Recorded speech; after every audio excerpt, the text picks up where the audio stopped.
Nellore town లో ఇట్లా ఎవరైతే అన్నెసరీగా ఇలాంటి విషయాల్లో ఇన్వాల్వ్ అవ్వడము, ఇట్లా చిన్న చిన్న మనస్పర్ధలకి కత్తులు పట్టుకొని తిరగడము, లేదంటే హత్య చేయాలి ఇట్లాంటి ఆలోచనలు ఏదైనా ఉంటే మానుకోండి.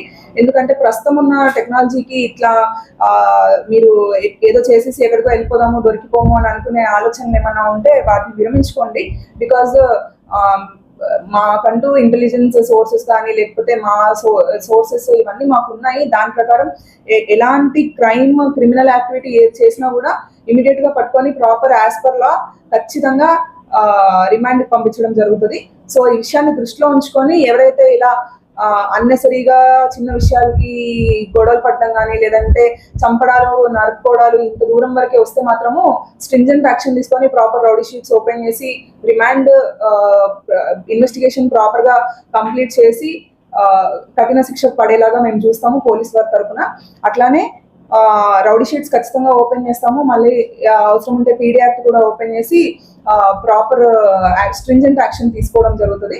సో ఇలాంటి యాక్టివిటీస్ పాల్పడే వాళ్ళు గమనించుకోవాలి.